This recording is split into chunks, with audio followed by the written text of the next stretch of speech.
Mayday, Mayday from Radically Rational and radicallyrational.com, and happy Monday to you. Steph Curry.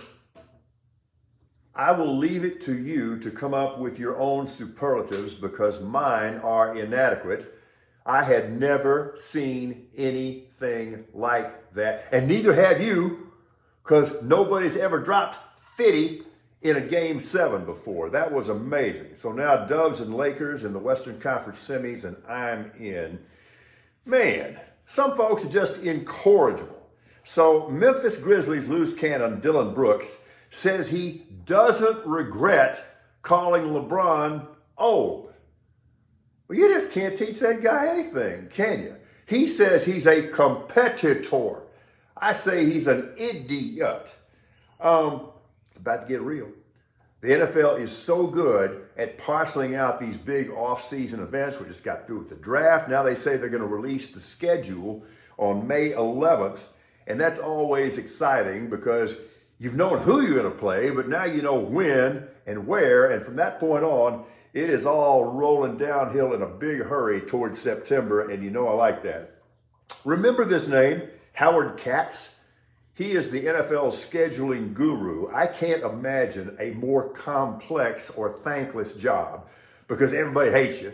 Everybody thinks you're picking on them. The teams think that. The fans think that. So here's the thing. If you see Howard, buy him a beer because that's a thankless job. I have decided the Atlanta Falcons aren't just an okay fit for Bijan Robinson. They are a perfect fit. He could not have landed in a better spot. Falcons coach Arthur Smith will know what to do with him. And while there's not a great team in the NFC South, it is going to be really competitive and a lot of fun to watch. Right now, I would give a slight edge to the Saints because of their new quarterback, Derek Carr. Oh man, I read this and I wanted to hurl. Prayers and condolences to Bucs linebacker Shaquille Barrett and his family following Sunday's accidental swimming pool drowning of their 2-year-old daughter, Araya, in Tampa. Life brings no greater sorrow. The NHL's Boston Bruins just finished up the most successful regular season in league history. Poof. It's Cancun time now.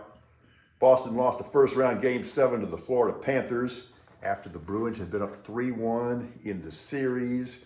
So, yes, the Bruins season was ultimately a failure. This is professional sports.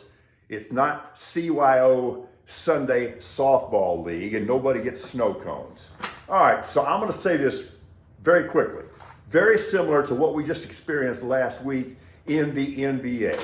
I am a Giannis fan.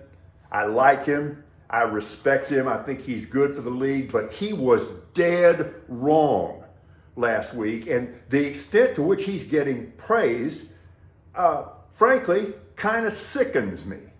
Okay, after his top-seeded Bucks got bounced out in the first round by an 8th seed, Giannis is asked by a reporter if that means the season was a failure. Let me say this. It was not a stupid question. It was a question that had to be asked. It was a question that would have been conspicuous in its absence. And if you go back and look at the tape, the reporter could not have been more respectful. And Giannis becomes a completely defensive, arrogant, pompous ass and goes into this thing about how you can't win a championship every year. Well, of course you can't. But on the other hand, when you're the top seed and you get blown out in the first round by the 8, that is by definition a failure. And this reporter is really getting beat up when it was such a stupid question. It was not a stupid question in any way. And he could not have been more professional in the way he posed it. I'm a Giannis fan, but Giannis, you're dead ass wrong. Again, this is professional sports. It's not snow cone time. Well, I'm relieved that Astros at least avoided a sweep against the Phillies. So now it's on to a 3-game set with the Giants. All right, this is just too much. We were talking about Steph Curry being amazing. Okay, Bryce Harper's pretty amazing too.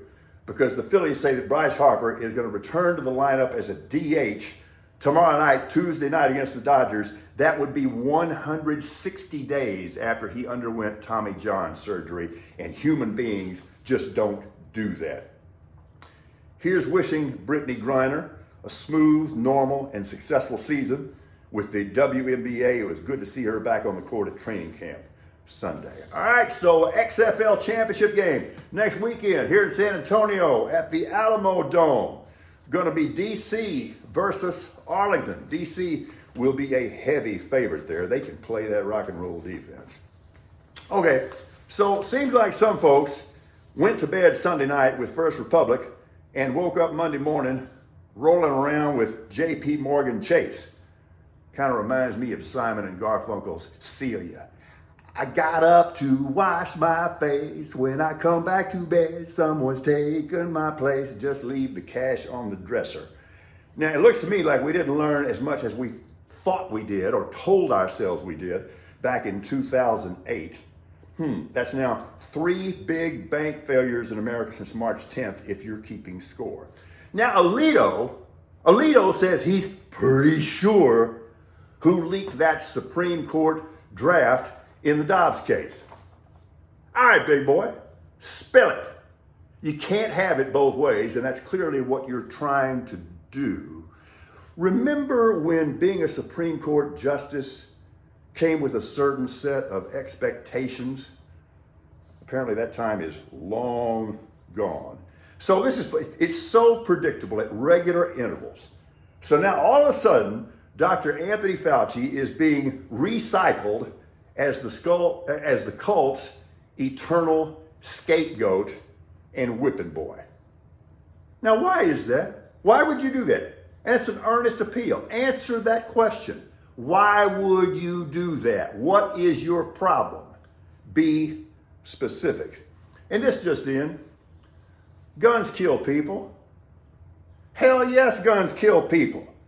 And AR-15s kill people with impressive efficiency. And we're just not going to buy this deflective garbage anymore because it's dishonest about how well you can kill somebody with anything. You know, knives, paper clips, spittoons, umbrellas, ballpoint pens, beer bottles, plastic picnic ware, or even sadly the occasional fertilizer bomb. We've had it with your deflection. The weapon of choice for mass murderers is clear. And what else is clear is the priorities of some of you. Because yes, decisions have to be made and priorities have to be established. And you have clearly chosen your gun worship over our children. And there's no other way to put that. And that is a moral abdication of historical proportions.